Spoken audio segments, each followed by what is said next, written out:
मी थोडं बॅकग्राऊंड मधनं जाते. साम्या कोरडे ही आपली विद्यार्थी संघटनेची अध्यक्ष आहे महाराष्ट्र राज्य. जसं मी महाराष्ट्र राज्याची प्रवक्ता आहे तशी ती महाराष्ट्र राज्याची विद्यार्थी संघटनेची अध्यक्ष आहे. मी तिला मुद्दामून प्रेसला बोलवलेलं पण तिला अर्धा तास लेट झाला.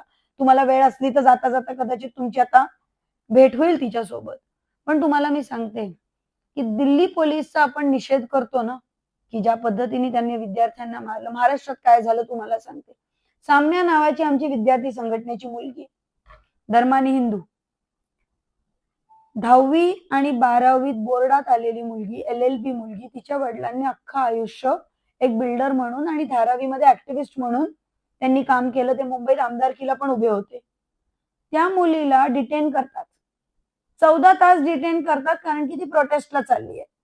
आणि नुसतीच चालली नाहीये तर तिच्यावर कलम माहिती कोणता लावला? वेपन्स ठेवण्याचा कलम लावला. तिचा व्हिडिओ अख्ख्या मीडियाने बघितला. आता हे मला सांगा, काय म्हणजे काय परिस्थिती आहे देशात? एक पदाधिकारी, एक एज्युकेटेड साधी मुलगी, सायनला राहणारी, तिच्या बरोबर असं होतं. तर माझा प्रश्न हा आहे, असे किती मुलं मुली ह्या महाराष्ट्रात आहेत? मी तुम्हाला अजून एक किस्सा सांगते. मी नाशिकला माहेरी गेलेले, तर मला भावाला एका फोन आला की बोलतो माझ्या भावाने नीट पेपरमध्ये सुसाईड केलाय, तर भेटायचंय तुमच्या बहिणीला. भाऊ म्हटलं ठीक आहे भेटायला या. घरचा ऍड्रेस दिला, आम्ही लोकेशन टाकली, तो आला. 3 भाऊ होते ते. एका मुलाने सुसाईड केला, 2 भाऊ. काही नाही, ते फक्त रडले आमच्या जवळ येऊन. मी म्हंटल, आम्ही इतके लाजलो, आम्ही दोघं पण रडायला लागलो, बहीण भाऊ, मी आणि माझा भाऊ. मी म्हंटल आम्ही तुमची, कारण की माणूस तर गेलेला ना. आम्ही बोललो आम्ही तुमची कशी मदत करू शकतो, म्हणजे आता काय मदत पण काय देणार, माणूस तर गेलाय. ते म्हणे आम्हाला मीडियाला सांगायचंय. मग मी तुमच्या फणसे साहेबांना फोन केला, मंदारना. त्यांनी तिथे नाशिकचे प्रतिनिधी पाठवले. निखिल वागळे साहेबांनी त्यांची झूमवर बाईट घेतली आणि त्यांची स्टोरी सांगितली आणि त्यांची आम्ही दीपकेंना भेट करून दिली आणि त्या आंदोलनात जाऊन आले. तर ही परिस्थिती देशात, राज्यात, जिल्ह्यात आहे आणि त्यांचा आवाज खऱ्या अर्थाने शेतकरी कामगार पक्षासारख्या पक्षाला बनायला लागेल. नाही, त्याच्याकडे मी 2 गोष्टींनी बघते. त्याच्याकडे मी वोट चोरीच्या अँगलनी बघते, कारण की आम्ही जेव्हा जातो, लोकांना अनुभवतो, तेवढीच लोक जमतात, तेवढीच लोक असतात. तर मग बंगालला का ईव्हीएम मशीन जाळून टाकले, असे बरेच प्रश्न आहेत. मी तुम्हाला सांगते, जसं हे उघडकीस आलं ना, ते पण एक दिवशी ओपन येणार. ईव्हीएम स्कॅम खूप मोठ्या प्रमाणात आहे. आणि दुसरं मी सांगते, मनी पॉलिटिक्सनी या जिल्ह्याला, या देशाला विळख्यात घेतलं. आपण पाहिलं, मनी पॉलिटिक्सने टोटल घेतलं. मला लोकांना याच्यात सांगायचंय, आमच्या कार्यकर्त्यांना मला सांगायचंय, लोकांना घरोघरी जाऊन समजवायचंय की आज जर 500 रुपयाच्या नोटीने मत दिला ना, तर उद्या ते तुमच्या खड्ड्यातलं डांबर असेल. जो तुम्हाला पैसे देतो तो कुठून तरी वसूल करतो. त्याच्यामुळे किती वर्ष जिथे मनी पॉलिटिक्स, कॉन्ट्रॅक्ट पॉलिटिक्स चालू आहे, लोकांनी, तरुण जो हा प्रश्न विचारणार पुढे की तू तुझ्या पक्षाचाच नाही होऊ शकला तर तो दुसऱ्यांचा काय होणार? हा प्रश्न किंवा ती अंधभक्ती जोपर्यंत लोकांची पट्टी जात नाही ना, तोपर्यंत त्यांना स्वतःला न्याय मिळत नाही.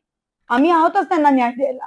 आमचं कामच ते आहे की लोकांना, आमचं कामच सोशल जस्टिस आहे, ज्याला तुम्ही विरोध नावाने लिहिता. विरोध नाहीये, तो सामाजिक न्याय आहे. प्रत्येक वेळेस आम्ही खोती बरोबर का विरोध केला खोतीचा? तर शेतकऱ्याला न्याय द्यायला. शक्तीपीठाला का विरोध करतो? तो सुपीक शेतकऱ्याला न्याय द्यायला. प्रत्येक वेळेस आम्ही न्यायासाठी लढतो, ज्याचं नॅरेटिव्ह विरोधात लालबावट्याचं केलंय. पण जेव्हा जेव्हा लालबावटा आणि माणसं लालबावटा घेऊन रस्त्यावर उतरली आहेत ना, तेव्हा तेव्हा न्याय मिळालाय.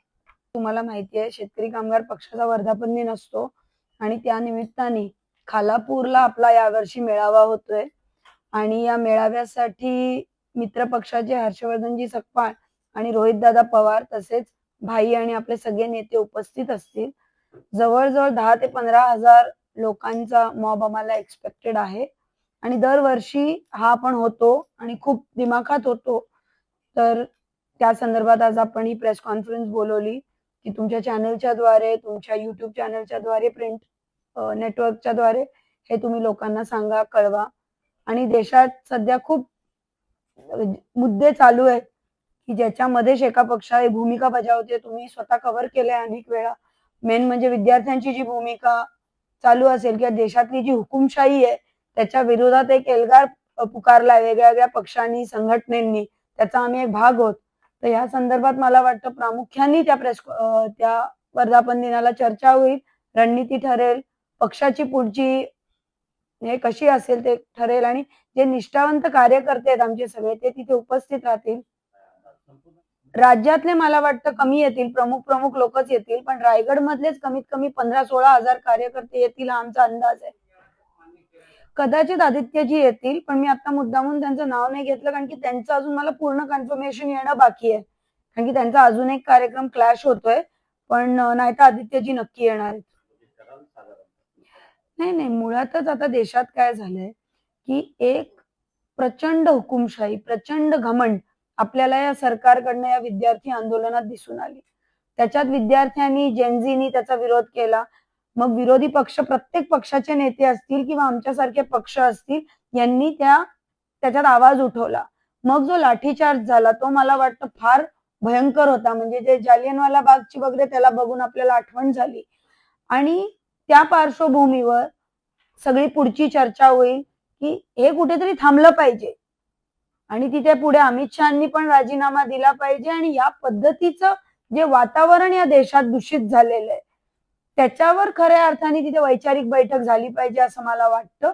आणि म्हणूनच आम्ही सगळे मंडळी तिथे हे मुद्दे असणार आहेत. शक्तीपीठावरचे जे शेतकरी आहेत त्यांना न्याय मिळवण्याचा असेल, आपल्या इथे काही रोड्सचे अलाइनमेंट बदलतायत त्याच्यात सुद्धा शेतकऱ्यांना आपल्याला न्याय मिळवून द्यायचा, त्याच्या संदर्भातली चर्चा होईल. आणि ओव्हरऑलच आम्हाला प्रचंड अभिमान आहे की ज्या पक्षात आम्ही आहोत, ज्या पक्षाची भूमिका आहे, आमची जी आयडिओलॉजी आहे, पण ती आयडिओलॉजी प्रत्येक बूथला, प्रत्येक गल्लोगल्ली, प्रत्येक बिल्डिंग मध्ये कशी न्यायची. कारण की आज आमच्यासारख्या पक्षांना जे निष्ठावंत आहेत, जे क्रेडिबल आहेत, त्यांना एक खूप चांगली संधी सुद्धा आहे. कारण की लोक खूप कंटाळलेली आहेत, त्यांना चांगली माणसं हवी आहेत. कार्यकर्त्यांना हेच आवाहन असणार आहे की त्यांनी मोठ्या संख्येत तिथे उपस्थित राहिलं पाहिजे आणि जो विचार आपल्याला नेते मंडळी देतील तो घेऊन आपण आपल्या गावात, आपल्या पाड्यात तो विचार नेला पाहिजे आणि तो विचारांचं राजकारण यापुढे झालं पाहिजे. हीच त्या ठिकाणी चॅलेंज असणार आहे.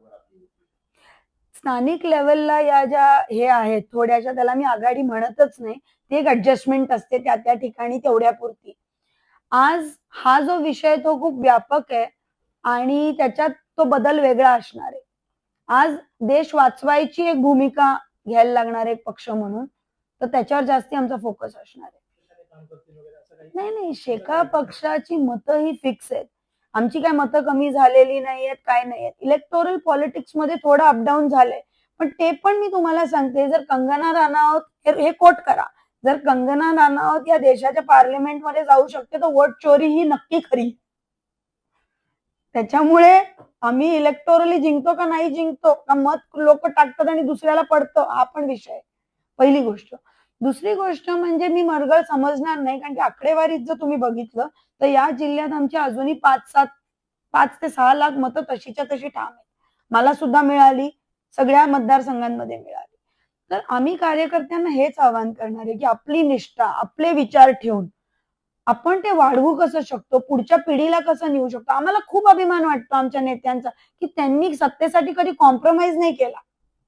मग जाऊ दे, एक सीट कमी आली तरी चालेल, पण आमच्यावर तो डाग नाहीये की 50 खोके घेऊन इकडे गेले तिकडे गेले. आमच्या नेत्याबद्दल तसं कोणी बोलू शकत नाही. तर त्या भूमिकेतनं आम्ही काम करत राहणार, आम्ही आमच्या सत्यवचनी राहणार आणि काम करत राहणार. परवा मला राहुल गांधींची स्टेटमेंट खूप आवडली.